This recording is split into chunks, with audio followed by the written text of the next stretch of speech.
Hey everybody, welcome back. Today I want to talk about what do you do when you've had enough? And I think we all can relate to this because we all have a limit. We all have a limit on the amount of stress our bodies can handle. We all have a limit on what our minds can handle. We have a limit on how far we can go without sleep. We have a limit how far we can go without food. We have a limit on how far we can go without taking time off. And it's okay. I know I guess you could say put out a particular vibe about EMS. And yes, I do want us to raise the bar about how we act and the energy that we bring to this field. But it's okay to not be enthusiastic about the job. I get it. Now, there's there's an element of this that can be transient. If you're just wore out, need a break, need to go decompress for a while, for a week, for 2 weeks, a month, whatever, cool. Take the time. Find a way to reorient, get your head back in the game, because a lot of times that's all you need is some sleep, some food, some sex, and you're fine. You don't need even need don't you don't need the alcohol. I mean, it's fun, but you don't need it.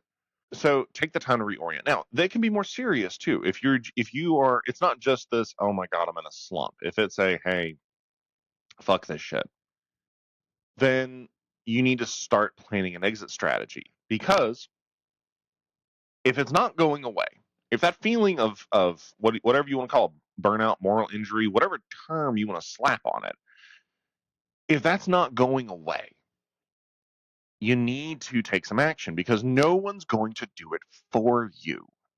No one is coming to save you. It falls on you to fix this, to fix your life. So instead of taking it out on other people, you find a way to adjust your life accordingly. Like I said before, your habits from 5 to 10 years ago are what landed you in the position you are in life now. So if you want to change where you are in 5 to 10 years, you need to change your habits now. Start shifting things because it takes a while. So you may need to start planning an exit strategy into a field that isn't healthcare at all, which is fine. Like there's nothing that says that you have to be locked into healthcare the rest of your life. And I've made the case before, and I will continue to make it as long as I'm alive, that EMTs and paramedics are actually perfect to become entrepreneurs, to start their own businesses. You literally have all of the characteristics required to be an entrepreneur. You just need to hone them to a different purpose than just being on shift. So, sometimes you got to look for something completely different. And sometimes people just want a different piece of the healthcare pie. They're really tired of emergency medicine. They want to go do, you know, inpatient care. They want to do post op. They want to do surgery, surgical tech, whatever. Want to go be an RN. Want to go do a flight job. Whatever the case may be.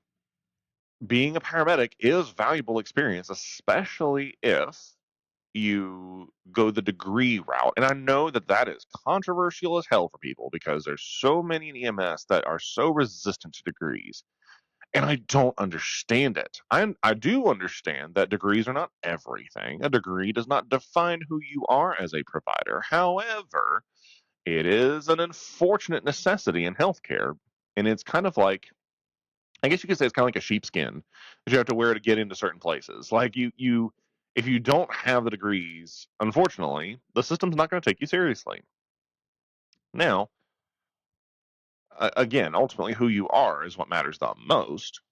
But getting a degree does set you up for other opportunities down the road, and it makes those much easier to acquire, and makes you a more attractive candidate than if you don't have one. So that's something to consider. But if you really are at the point where you just hate the job, fine. No one's gonna tell you shouldn't feel that way. EMS is kind of a toxic relationship, really, because I mean, it beats you down so hard. You see so much nasty shit. You are exposed to the worst of humanity just about every single day, and you're expected to just pick up and keep on going. Like, I get it. There's no one who's going to say you don't have a right to feel burned out by it, or you don't have a right to feel less than enthusiastic about it. But ultimately, it's your responsibility to fix that, because EMS isn't going to do it for you. Everybody who's staying has a purpose. So if you need out, you need to make a way out. Now, and this comes back to cycles back to the discussion on mental health as a whole, because managing your mental health is ultimately your responsibility. And yes, employers should implement some practical systems to assist their employees with managing mental health. They should be evaluating, hey, how can we make schedules? How can we make policies and procedures that both ultimately meet the needs of our patients and our organization, but also positively benefit our people? That is a very fair conversation to have. And it's one that should be exactly that, a conversation.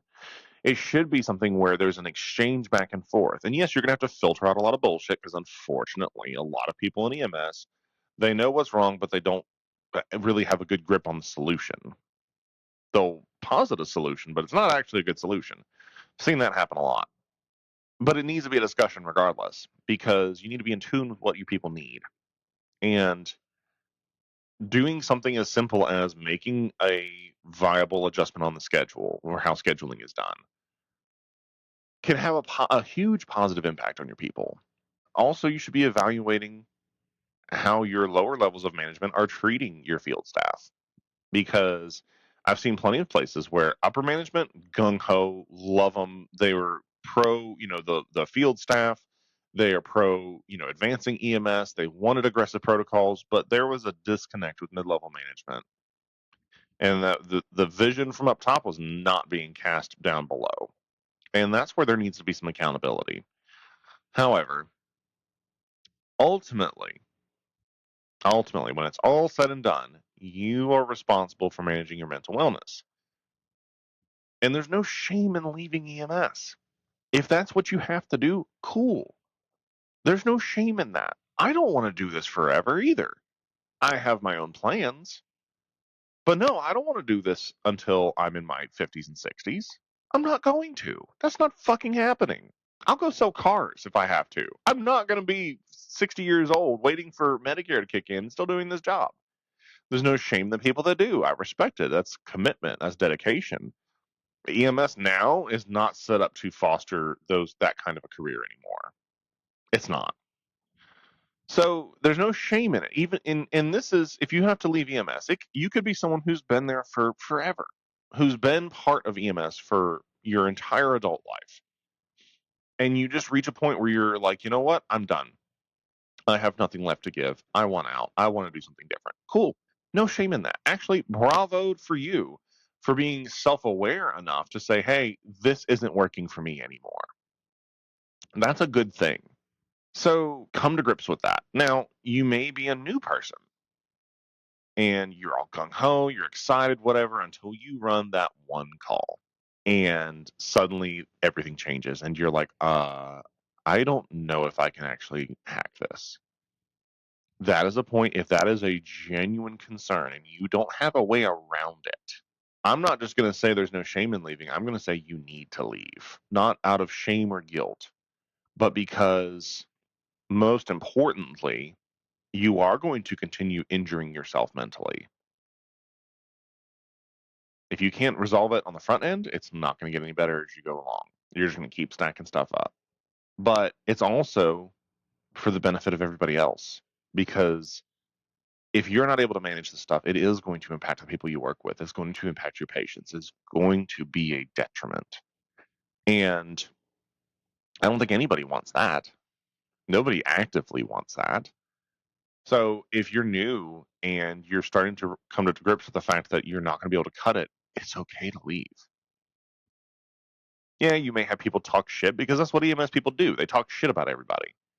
But the people who are mature, who have been in it for a while, will look at you and say, hey, like, you're really doing the right thing. You really should get out. This is not for everybody. This is not a career that just anybody can walk into. Yeah, anybody can walk into and pass the class, but not just anybody can survive and flourish in this job. So if you feel like you're getting to the point where you've had enough, it's okay to change. I've relayed this story before, so I won't beat it to death. But I had this was back, oh God, um, I want to say this was late 2019. So I'd been a medic for a few years. I was working night shift and just had a it was a straightforward call. It wasn't like anything gory, glitzy, or exciting, but was not a good interaction with patients' family members, and we were not treated well at all. And I had this moment where I basically was like, well, fuck this. I don't get paid enough to be the doormat for the county. And it's not like, management was going to come and save the day, because typically management, would tend to favor complaints from outside, especially from other healthcare professionals. Um, there just wasn't any consistency with that. And I was tired. I was burned out. So that's when I kind of had a realization of I need to go do something else. I need a break from 911. Not because the calls themselves were taxing. This was not a taxing call. This was a BLS call, like all fucking day long. But I had had enough of being talked to like that. And so I started planning an exit strategy from 911 that took months. I mean, it took a while. But when I got out, I did interfacility for a while and loved it. It was a breath of fresh air. It was a lot of patients that actually were grateful for us being there. And it was a service that was hospital run. Ironically, well, I'm not going to get into that. It was a service that was hospital run that actually was very pro EMS. And so I got treated well. I got treated with respect by the nurses and physicians. I got treated as a peer, not as this, scab that just walked in bringing somebody to the ER and left. And it was refreshing. I needed it. But I finally hit a point where I was like, this has been good, but I don't want to go down the critical care community medic route right now. I realized that I did actually love the medicine of 911. I loved being on the front end of the continuum of care. So I cycled back to it. And now I'm in a pretty good spot right now where I've got a good job. I like the setup. I like the people, that I work with. I don't have any ongoing beef. I don't have any issues with people. I show up and do my job. I have a good time and I go home. So sometimes all you need is just to adjust and pivot and rearrange your life a little bit, and things will get a little bit better. That's okay. That's normal. Sometimes you need to do that. Sometimes that's a little risky, and we don't like change. EMS doesn't like change. We would much rather stay miserable than change. But unfortunately, sometimes you hit a point where you have to change, and it's okay. It is okay to not be okay. Number one, it is okay to not be enthusiastic about the job. Number two, it is totally fine. If that's where you are, assess yourself, assess where you are, where you want to be, and change accordingly. And that's fine. That's part of life. That's growing up. So just, I know that we don't like throwing in the towel, but know when you have to throw in the towel. That's all I got for you. If you learned something, good. Share it with your friends. If you were offended, good. That's the point. I'll see you next time. Bye bye.